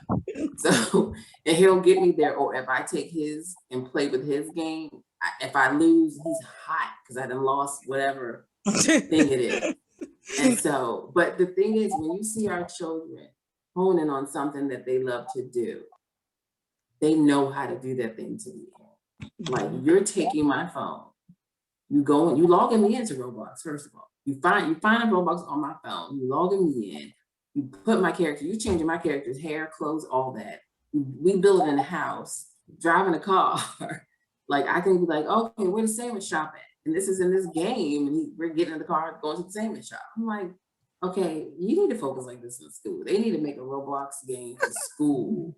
Exactly. That's we need an app. Yeah. We need apps for this. You know what you're doing. You just want to do it for the things you want to do it for. Yeah. And but no one will ever know because they don't bring that to school or anything. They're not saying, I'm going home and I'm building this whole game. But I don't feel like doing nothing right here. So, come on. Yeah. And so, Cassio has he has a 23-month-old brother that's kind of pushing him. I mean, he's really, it's like his best friend. They play together. And he's really even with the potty training now, he'll go in the bathroom, he'll look at me, he'd be like, I pee. He might not go, but it's the point, he's trying. And he has a 17-year-old brother and then a 21-year-old sister. So, and the thing is just me, but the main thing with him is just pushing him out the net because I've been so protective over him, because, of course of his health and everything like that. So, but yeah, his favorite words is telling me to go cook. Yeah, I hear that every day. So, yeah. But he's really growing, and I'm excited, for what our kids, and just hearing your stories and, you know, how they're progressing and everything, that's exciting. You know, I said, regardless of what the doctors have spoken, what they've said, I know that, you know, he can, you know, reach his full potential. So I just want to thank you all tonight. So it's really encouraging to hear your stories. Yeah. Can I just add in something? And you know, I don't have a child with Down syndrome, but I did want to just But you have a sister. what'd you say? I just said, but you have a sister. But I do have a sister who lives with me, who I live with. We live together. You know, and I just wanted to say, you know, in terms of kind of like, what does 30 look like? So, you know, my children are 7, going on 7 and going on 3. And my sister taught both of my children how to spell their names, how to write their names. She's a stickler for handwriting. She, you know, teaches them, you know, on a routine basis, basic, you know, math, basic, you know, spelling. I mean, she's very rigorous in her routines. And not that that's everyone's going to have their own personality, but I just feel like she continues to try to strive for that next thing. Like she's taking classes now online. You know, she still wants to do kind of early childhood education. She gets herself out there. The other day, you know, we were just driving back and she wanted some barbecue sauce. And I was like, you know, I'm too tired to go in the store. And she was like, I'll go in. And so I was like, okay. So, you know, I made sure she had the right money and everything. And she went in, she bought that barbecue sauce and she was like, you know, I think we need some salad too. I don't know if I have enough money, but I think I have enough money. And I was like, okay, go for it. Just do what you have to do. Let's see how it goes. And she did it. And the thing is, like, it doesn't always go that way. Like sometimes she doesn't have enough money and we have to kind of work together and make sure that there's the, you know, the enough money and all the other things. But I guess I'm just giving that as a small example to say, like, you know, 30 is a lot of trial and error for Belle and kind of like continue to find her way in her space. But it also is, given the appropriate, like, loving environment, it is thriving for her. Like she is continuing to thrive and she's continuing to find her place in our family and in the world. Before COVID, you know, she was volunteering at a preschool and volunteering at the library. And so since then, some of those opportunities are not there, but I don't know. I just feel like there's just continued light as long as we continue to support our loved ones with Down syndrome and continue to say, as others have said, you know, the sky is, you know, not even the limit. There's no it's not a panacea. Like, I mean, I think that's the other side of it. It's not like, oh, it's going to be all amazing and all of that, you know, it's not. But that's the case for anybody. Like none of our lives, I'm sure, exactly what we thought they would be, you know, 15, 20 years ago. But we roll with it and we do what we have to do. And I think love has, you know, probably tried as that sound, but love shows us the way. It's like you really, really dig deep and you find that love in your heart and you're like, okay, how can I help this person be the best that they are at what they want to do? That, you know, that helps us find a way. I just wanted to make a quick comment also. It's kind of disheartening to hear some of these stories about how the initial diagnosis was shared, DS. So when I was in school, I did a little qualitative research on that because I remember my mom's story about her. Sorry, am I talking too much? No, I just said full disclosure. Tell me you're a physician. Oh, yes. So when I was in medical school, I did a research project on how, you know, how that diagnosis is communicated, because it's just like, you know, at that time I wasn't sure if I was going to do pediatrics or OBGYN, family medicine and so forth. And so they, you know, that was 2008, that was 13 years ago. And I had it saved in my email. I was like, oh, wow, these stories are almost identical. So there are like 12 moms and dads and, you know, just parents. And, you know, it's just kind of like the language around that diagnosis was almost universally negative.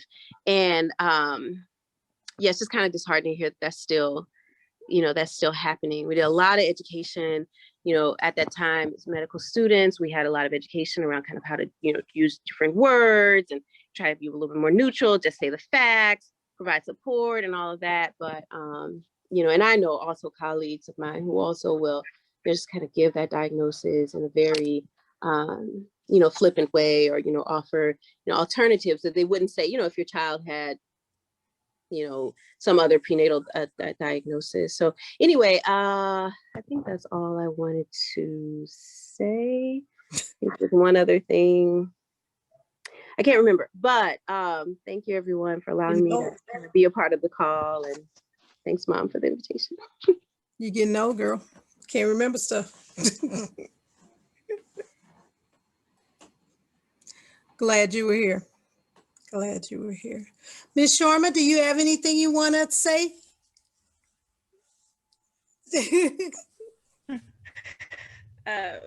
think, no, I said all I want to say. I do have a question. You all were talking about the Facebook group. I'm not sure I'm a part of the one that you all referenced for.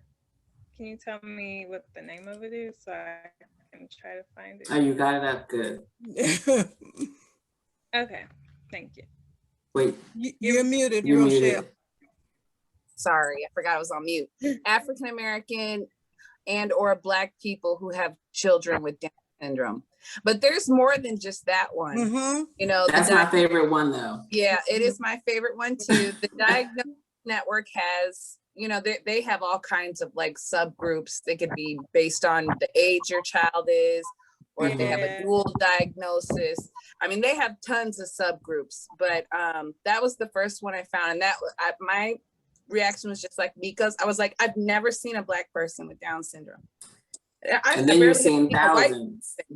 I had never seen a white person or knew, you know, my school, they didn't have any special needs like this. So I didn't know, you know, so I was like, I need to see somebody who's going through this like me. I know I'm not the only one.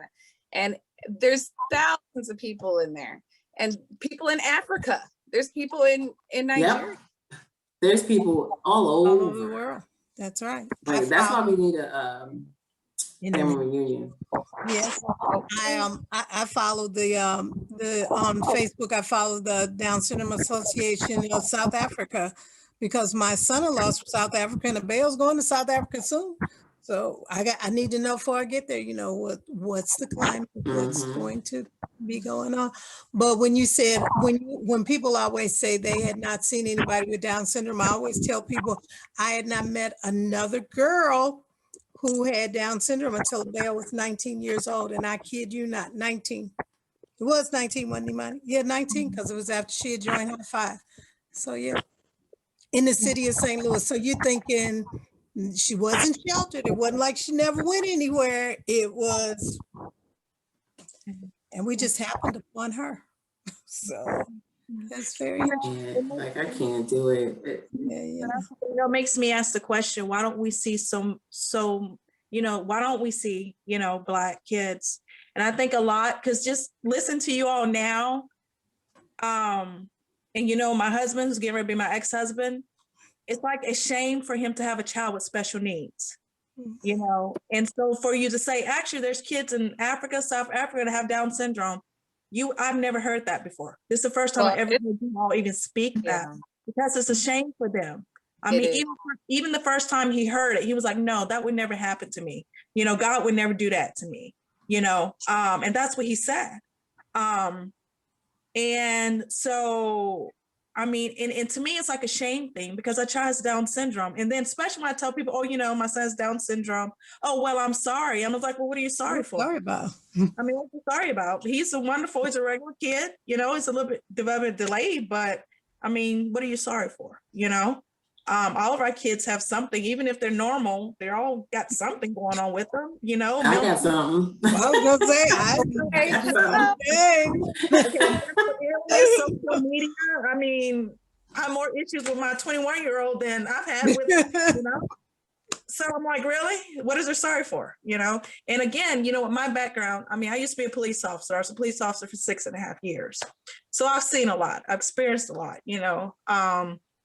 But I mean, like I said, I think a lot of it, just even going back home, you know, I was like, that's one of my goals, you know, just in the community, being there, you never saw Black kids with Down syndrome. And even the special needs, you never heard it. You never, I mean, it's just because, and a lot of it is the shame because of the culture.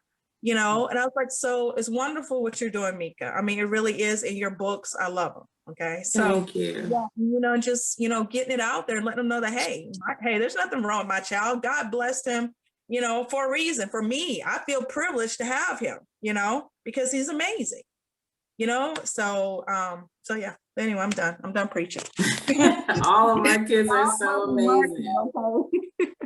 They are. All of our kids are amazing. And I love that we just share. Like, I love to share about him so much because people just, I think they gravitate because they have an idea in their mind once you say Down syndrome, what it is, what it looks like, what your child is going to be. And then they see him and they're just like, Anayan, like, he's just Anayan. And he's just as mischievous as the next little boy. Mm-hmm. You know what I mean? The one who gets into everything, wakes up way too early, doesn't want to go to bed. You know what I mean? He's still a boy. Like, he's fully potty trained. But if I go in there and be like, and I make sure you go to the bathroom, he'll play, like, try to scare me and like pee on the lid of the toilet. Then like he's doing something. So I'm like, stop. And then he just laughs and laughs. I'm like, I can't take this whole boy thing. I can't take it. Because he thinks it's all funny. You know what I mean? He's the one who likes to catch bugs and doesn't, all that stuff. I'd be like, no, but doesn't, you know, wants to put like stuff in your face. And he's just like any other child. I just wasn't ready for the boy thing. I just, that's it. My girls were girls, and you can kind of do separate things and play with them. And he's just jumping off dressers. Lots of energy. Way a lot of energy. We have locks, cameras throughout the house because he got out the house one time. I felt like, and this happens, and I was on the couch and I'm like, just figuring out, what I'm gonna do later. He was downstairs with his sisters. We have a door downstairs. He's never opened the door. The door is quite heavy. The door is locked, okay? And I remember sitting on the couch and then someone knocks on my door. And if you knock on my door and you didn't call me, I'm not answering. So I'm like, oh, dang, who I gotta be rude to today because you didn't call me. Like, I'm not answering the door. But the person was very persistent. I'm like, because, you know, this is my mom or something. I gotta let her in.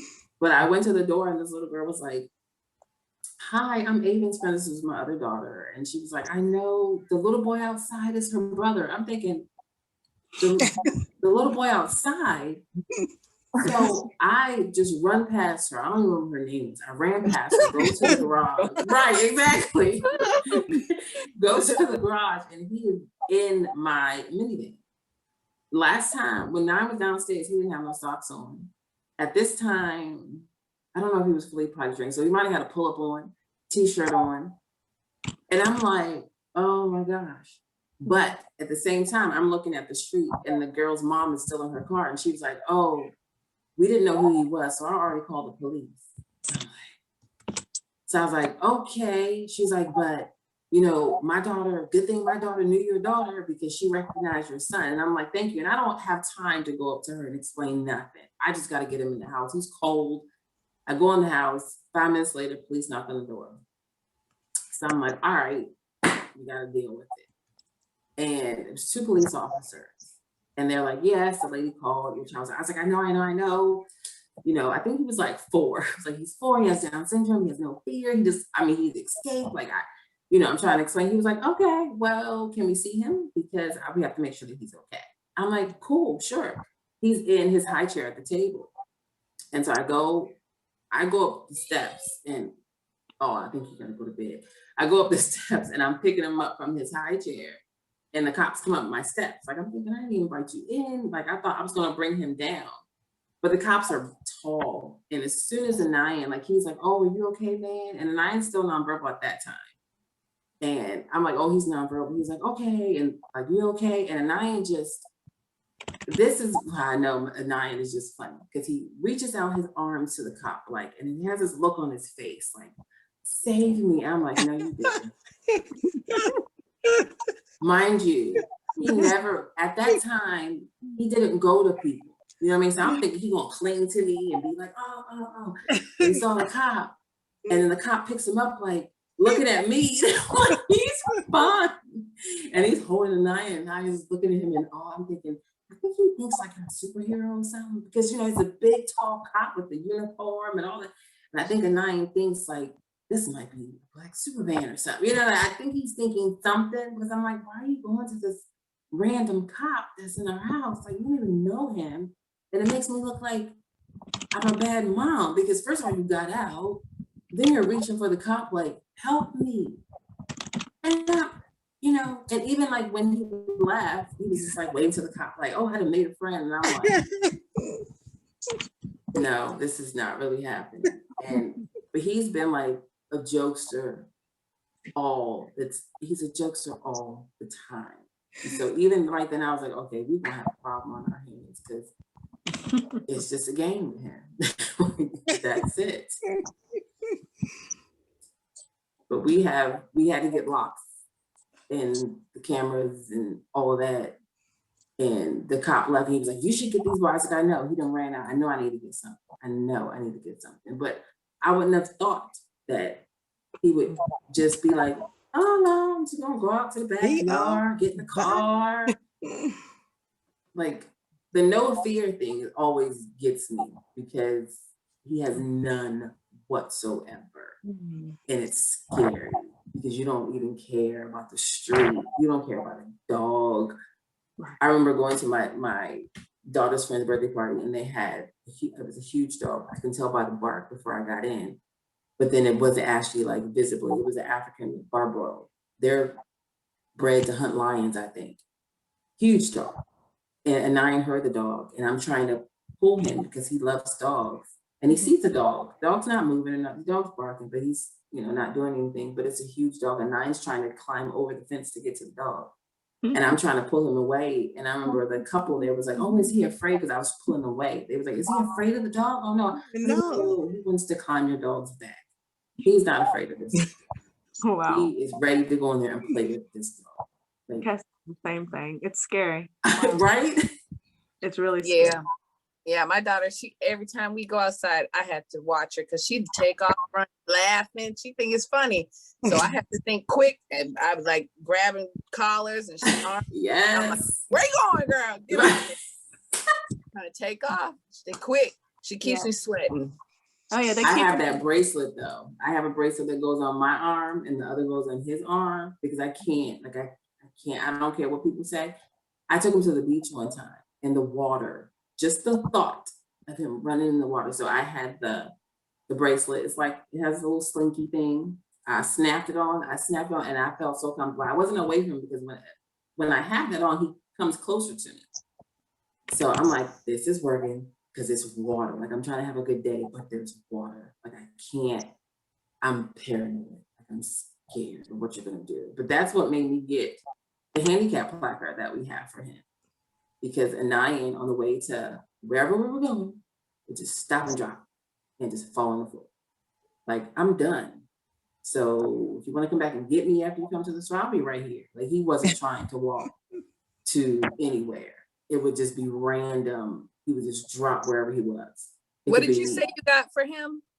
It was I think I have it in this closet. It's a bracelet. So it's I got it on Amazon. And it's Velcro. One goes to his arm and it's slinkies and the other goes to yours.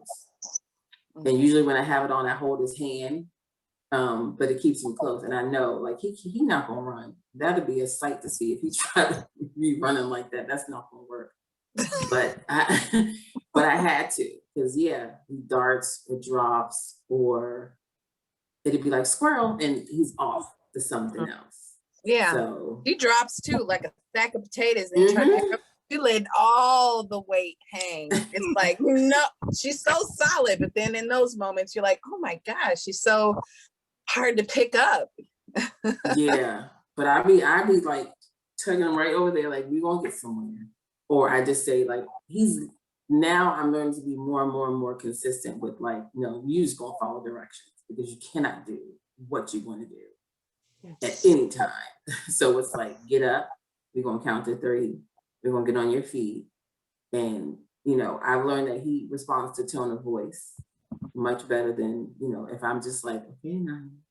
Like my husband said the other day, he's like, my Zen voice, I'm about to pass out because I keep talking like this. Like, But you have to, because he texted me, because I was like, you have to put the convoys on. I was like, I'm about to pass out. Like, I can't keep. And I'm like, you'll be fine, but it works. And so, and we breathe, and I go, and they go, it's okay, we start over. But it's like, you got to catch it.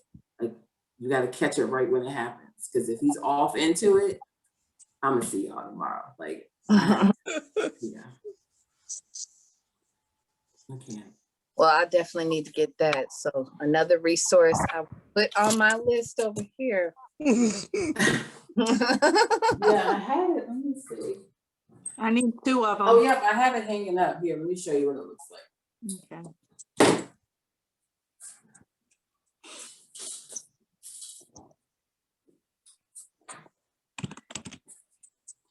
So yeah, so this is the, for mine. Oh, what is it called? This says 3 sprouts. Okay. But this goes over mine, and this is a little slinky. And then this little one goes over his arm. And it double Velcro. So even if he pulls the first one, he still got to go through another layer of Velcro, and it's strong Velcro. Amazon, and what is it called?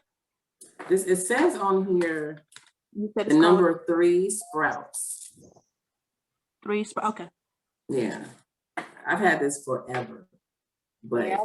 it works. It make me not want to go nowhere. I mean, I tried to go to the store, and it was, you know, during the pandemic. Oh my gosh, she won't keep a mask on either. So, but you, like I said, like he goes, I used to be like that too. Like, okay, but I'm like, I gotta get to Target. Like, sometimes I just want to browse the end caps, and he just happens to be with me, so I still want to go and browse the end caps. Like, we gonna make this work. Like, we go to the bathroom. I might have to get him a snack. I might have to let him have his iPad. But I talk a lot to him. Like, if we're gonna go into the store, just like everybody else, and we're gonna get in the car, we're gonna do this, let's go to the bathroom, all this.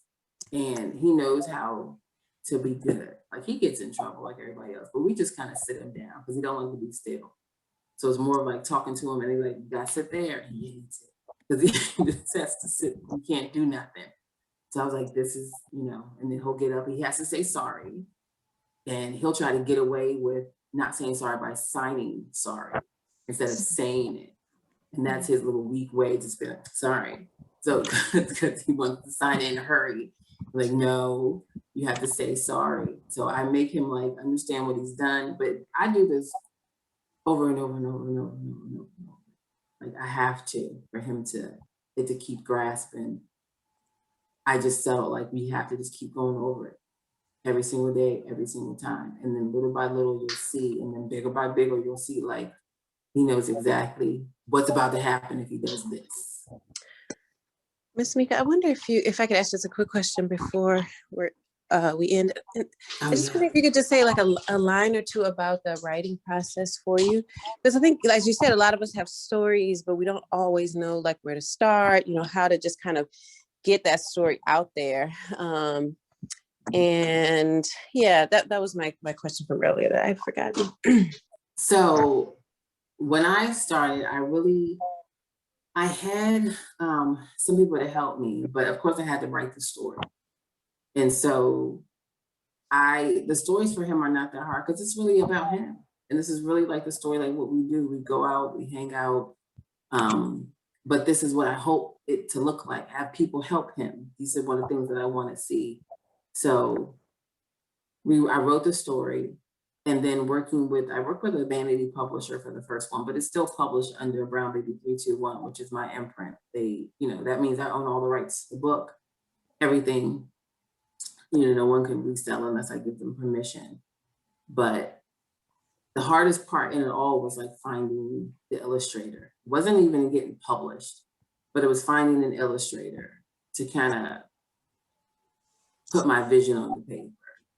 And I did switch illustrators for the second book because I felt like the first book, I was still learning the whole entire process. Like, I didn't know, you know, what was supposed to happen. So it happened quickly. And then I was like, oh, this is the only illustrator. And I had a small budget. I didn't have a large budget to do this.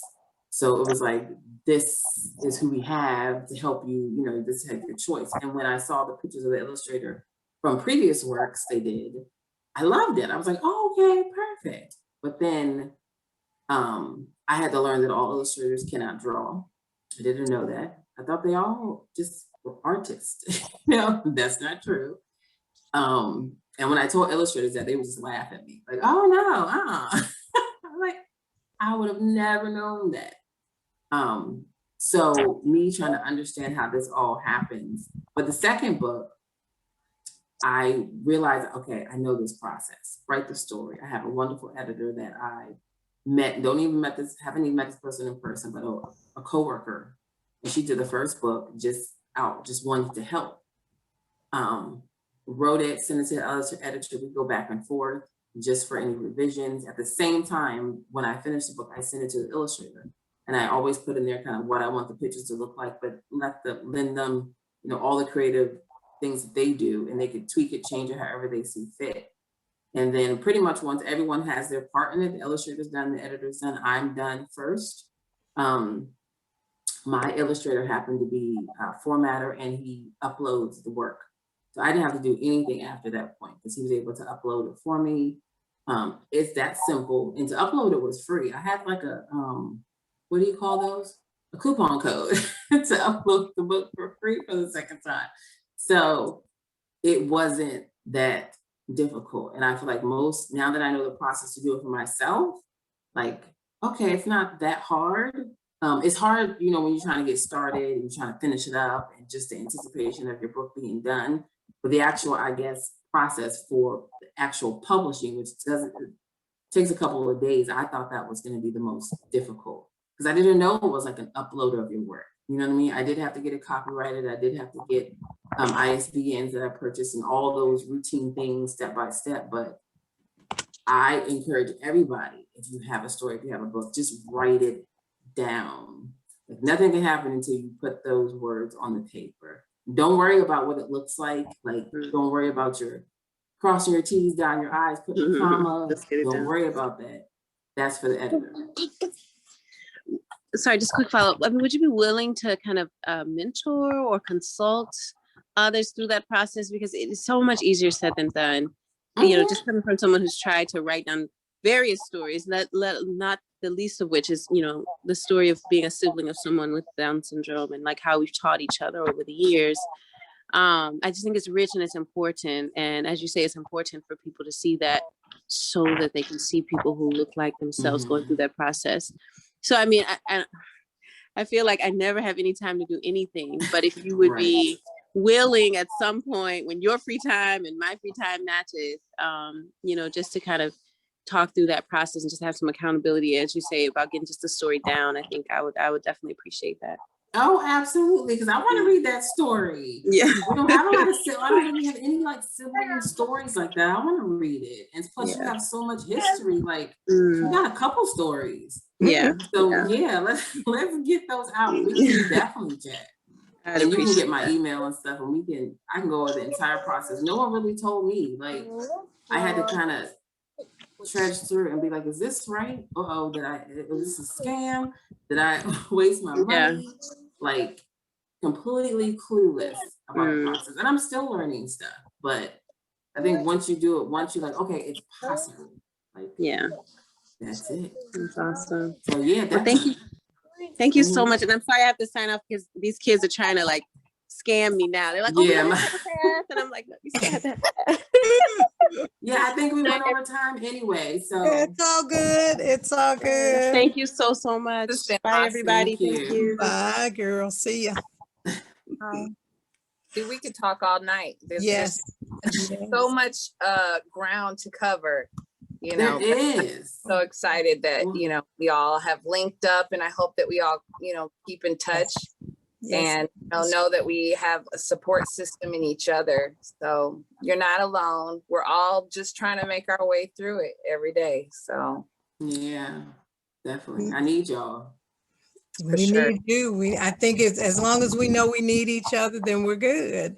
When we think we can do this by ourselves, then that's when we fall flat on our faces. Yeah, I can't. If it wasn't for other parents helping me and telling me and guiding me and letting me know what was right and what was wrong, I would still be Googling, trying to figure it out for myself, driving myself crazy. We have to do it together. Yeah, Because it's no one else is gonna help our kid. Yeah.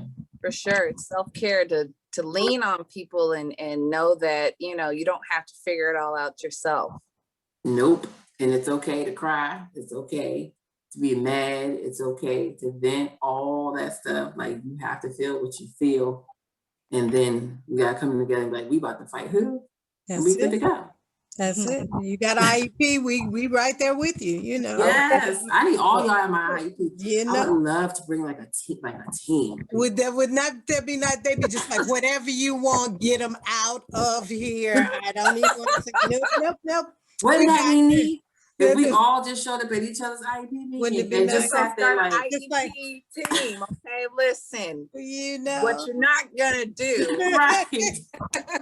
And Rochelle will be our leader because, you know, it's like, I'm going wherever she goes. Just And have you're a like, who box are these of people? Like, these are all my This- colleagues. These are all my friends. These are all this people I my know. They team. don't gotta know. Just my team, you know. But don't this- mind the tears because I cry when I get mad. There you go. There you go. And I will cry with you. I will cry. Right. Ladies, this has been a most wonderful, honest to goodness. Thank you, Rochelle, for saying to get her. Thank you, Miss Meeka, for Thank being you. there for us to get. Thank you, ladies, for being here this evening. This has been such a wonderful evening. Now, I just have one question. Do you ladies mind if I put your emails down and give them to each other? Is that okay? No, I don't mind at all. Please. All right, so we can start reaching out to each other so everybody knows who each other is. Hopefully, this is the beginning of our step 2 in our African American community group. And we said we won't do it once a month, but we'll do it every other month. So then this is April. So then the next month would be June, right? Right, Yep. right. Are Fridays nights okay for you ladies? Friday evenings good?